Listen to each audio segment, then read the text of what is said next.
Hey all you epic badasses, Alicia here from Vixen Studios, and welcome to my series on digital sculpting for cosplay and costume creations.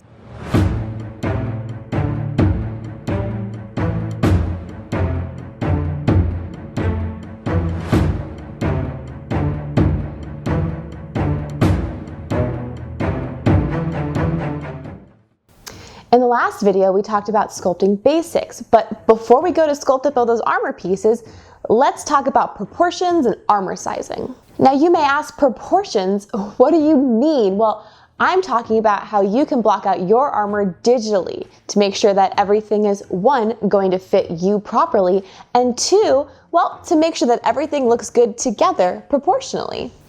You may be thinking, why is this so important? Well, in my opinion, the way that the armor fits you as a whole is crucial to creating a memorable silhouette.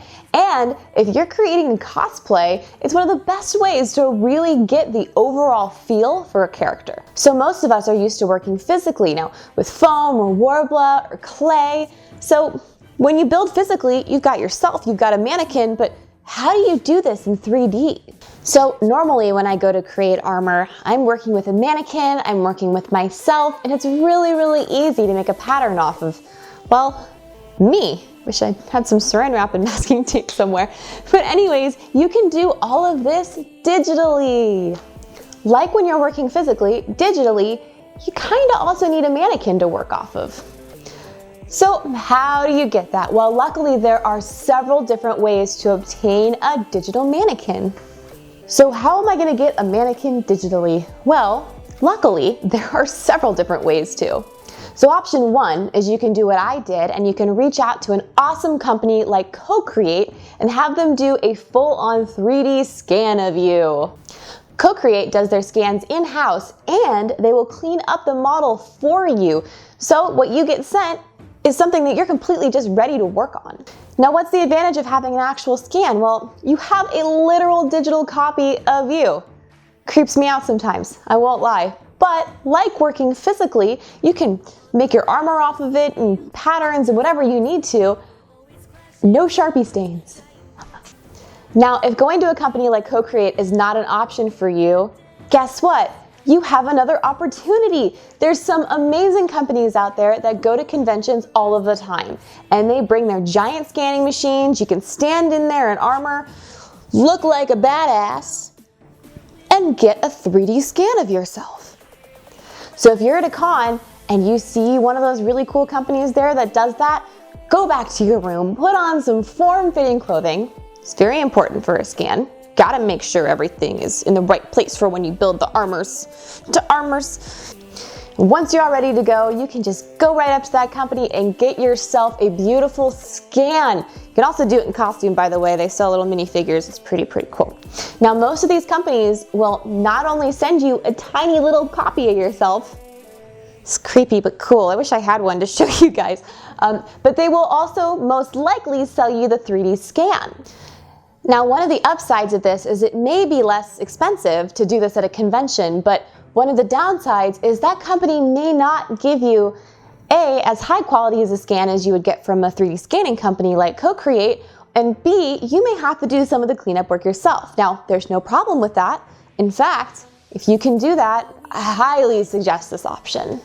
So some of you may be like, well, you know, there's no real companies around me that do this, and I don't really go to conventions that often right now, or I need a scan, you know, sooner than later, or I don't want to spend the money on that right now. It's okay. There's good news. There are other options, but some of these options may require a little bit of modeling experience.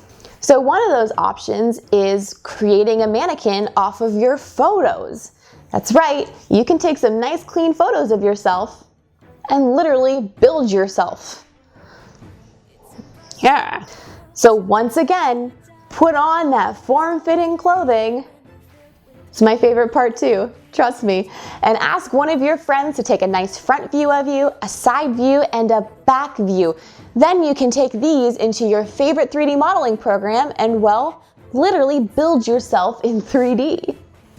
Now, another great thing about this method, aside from you literally building yourself, is this method is virtually free minus time. Just pay your friends in pizza and love. Let's break this down even simpler. You may not need a full body form to, let's say, just build a helmet or a bracer or a whatever, a thigh plate, any piece of armor on your body. I was gonna say vambrace, and then I realized that a vambrace and a bracer are the same thing. For shame! Now let's say you just need, well, a bracer. You can use simple 3D primitives to do this. You just have to make sure that, well, you have your right measurements and you're in your right measurements in 3D. Now, for example, here is a simple cylinder. Now you just have to make sure it's the correct length of your arm. Make sure your units are correct in your program as well. Then measure your arm's diameter and match it in 3D. Now keep in mind that the body has natural tapers, so you may need to either taper the cylinder, or you can do it my way and just jam different sizes together that are approximately the correct size. So let's say you've heard the scan option, the convention option, and, well, the building yourself option, and none of these are still right for you. That's okay. I have another solution for you. Luckily enough, there are a couple programs out there where you can literally just generate a mannequin. One of these programs is called Make Human. This open source program allows you to create 3D characters using simple sliders. It also has a measurement panel where you can import in your own measurements. I have one word of caution for you though. Make sure to bring that mannequin into, well, your favorite 3D program and double check the measurements. Sometimes the Make Human measurements are not the same as real life measurements. The last thing you want is teeny tiny little armor. Another one of these programs is called ArmorSmith. Now this program was created by a cosplayer for cosplayers. Well, it was made as a digital costume design tool. What could be better than that? And what is also great is you have a ton of control over the measurements of your mannequin. Also, this program is more than just a Mannequin Generation tool, so I highly suggest that you go check it out. Now you can check out both of these programs as well as the companies that I mentioned before down in the description below. Okay, so we figured out how to get a mannequin digitally. Yay! That's like one of the hardest parts, I won't lie to you. But now what do we do? When looking at armor proportions, there are some very important things that you should look for and, well, keep in mind. First off, the character you're portraying may have a different body structure than you. So it's really important to think about how all of that is gonna look on you. Now, if that means making some pieces larger or smaller or thinner, I say go for it. So another weird thing that you may not think about when you're, well, building armor in 3D is you kind of want to make things a little bit thinner in 3D. It's something that I've learned with, well, doing this for about a year or so and doing the 3D printing, and in fact, it was actually true when it came to 3D modeling in the past. Things get bulky really, really fast, so make sure to keep an eye on that. Now, if you're like me and you like doing super bulky characters like Arthas and Garrison, this may not be 100% true, but if you're doing some realistic looking armor, make sure to keep the thickness and the thinness in mind. All right, so we have some basic ideas of where to take this, but how are you going to take all that armor that exists on your character and, well, translate it to you? Before you start blocking out your armor for the proportions, you need to make sure you have all of the references you can get. This step is so important, and I can literally spend hours upon hours just searching for photos. So when I'm working on a character and when I'm working on armor in general, instead of doing the whole costume at once and blocking out everything at the same time digitally, sometimes I'll focus on specific areas of the costume. Now in the past, I have done a bunch of blockouts. I have blocked out the whole thing and then worked on section by section, and that's totally okay too, but it's also okay to just choose an area of the body and kind of focus on it. So for example, a perfect example, I am currently working on Fury from Darksiders 3, and I've been treating the whole bottom half of the character as kind of one piece. I went in there and I blocked out the whole character, I blocked out her lower half. It might be super duper bushy, but I at least have a sense for the generalized size. So when I made Arthas, I chose specifically to not make some things digitally, like the chest plate and the shoe armor. And I did that because I was really worried about, well, things fitting correctly. Well, with this costume, I have decided to challenge myself and do all of it, most of it, if not all of it, digitally. I think the only piece I'm not doing digitally is the cowl unit, and really I could have done that digitally as well. Now this has presented a few challenges for me, and one of the biggest is the reality that Fury is a game art character. No matter what, her and we're different. And well, the armor that sits on her so elegantly, it's gonna sit on my body differently. So with all of that said, let's take a look at a small section of the costume that I'm currently working on. So one of my favorite things to do is work inside Photoshop. This way I can take screen captures of the model I'm working on, as you can see on the very far right, as well as have references open up at the same time. If you notice, I have two different references. Normally I have a lot more up, but these are the two main ones that I have right now. It's important to use more than one reference because you really need to look at the model from all angles to really analyze, well, how the armor all sits together. In fact, you can see that I'm starting to draw over the references, and I'm doing this because it's going to help me separate each armor piece from each other visibly, so I know which pieces that I need to build individually. Now that I've visually separated the pieces, I'm going to start looking at the character this area more as a whole. So you saw that I circled the belt, and I'm going to draw an arrow between the two pieces of armor. And the reason I'm doing this is because the distances between the armor pieces is a huge way that I can determine if they're proportionally correct on me versus on the character. Now you can tell that the distance is a little bit different, and that's totally okay because, well, I'm not her, but in all honesty, that's a little bigger and I'm totally fine because I think it still looks good together.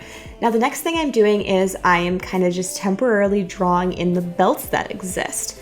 And it's important that I do this because, well, I don't really plan on sculpting the belts, but I want to see how the thicknesses are looking with the rest of the pieces of the armor. Now again, you can see here that I'm drawing another arrow because once again, I'm looking at the distance between the underplate and the thigh plate. This is one of the major reasons I decided to block the lower body out more as a whole, because of the way that the hip plates interact with the belt, interact with the leg plates. It's all very important, in my opinion, that I get this all right before I really start going in there and detailing all of this up. Speaking of detailing, one of the reasons why I love doing this in Photoshop or any other draw over program is because it allows me to sketch in some of the smaller details without having to sculpt them. Because sometimes those smaller details are going to help me really figure out if the plate is sitting correct relative to the other plates around it. Now, one of the most important things that I look at is where the major points of the armor hit each other. So if you notice on the reference there, I actually have the point of the lower hip plate hitting the thigh plate in around the same area that I have hitting mine. And on the belt, the directionality of that little point sticking out is pretty similar to where it is on that lower hip plate. So now you can see I'm outlining the shape of her rib cage, and I'm doing this because, well, using the character's body and my body, the major points on the body is another way that I try to figure out proportions and where the armor should be sitting. As you can see, I'm looking at the distances right now between her rib cage and the lower armor plate as well as mine. It's all the time with armor, with elbows or knees or your belly button, any of those major points, it's important to reference, well, where does it sit on the character and where does it sit on me? And even doing that alone can actually help you really achieve the correct proportions. Just me doing this draw over has made me realize that, well, that little plate is not small enough and it needs to be moved down. That's why it's always so important when working digitally, do not hesitate to do draw overs on your work. It really, really, really helps. Also, kind of on a side note with that, don't hesitate to have other people look at your work as well. It helps me so much sometimes to have fresh eyes come look at it and give me a critique and really help me verify, well, if the plates are sitting properly. Once again, I'm looking at the corners, and I'm also looking at the major points on the armor that I have already made. So I noticed that where one of the corners sits there is about where the bottom of that crow skull eye is. So I was really happy that I actually made that sit properly there. But sadly, I noticed that, well, it's not long enough because the bottom of the nostril is not sitting at the right area, so I need to pull it down and elongate it. So to sum up everything I just said, some of the main ways that I look for proportions. So 1, look at the character and then look at yourself. Now, if the armor plate hits the character's elbow or knee or where it is relative to their rib cage, try to do the same on you. That way the armor will sit pretty similarly. Another thing is make sure to use the different armor pieces. So after you've created one, you can use that one to compare its size as well as the corners, the angles, and all of those other things to make sure that, well, everything is sitting perfectly together as a whole unit. So I highly recommend that when you're working on armor, don't really just think of one plate as one plate. Think of the plates as a unit. Separate out those pieces just like you would when layering EVA foam and build those up. Then do the detailing. Another important note that goes with, well, proportions and armor sizing is to think about the flow of your armor. And if you're fortunate enough to have a scan of yourself, this is something you can really pay attention to. If you see here, when I'm making the corners of the armor, when I'm making the angles, I'm really looking at how it's all going to flow and sit on my body. And this is going to make a huge difference in not only how it sits, but how it visually looks on you. You're building this on a digital you. Why not make it the best that it can be and the most flattering for you? Well, those are all the things that I look for when I'm plotting out all my armor proportions digitally. And like I said, don't hesitate to either block out it all at once or block it out in a couple pieces. That's fine too.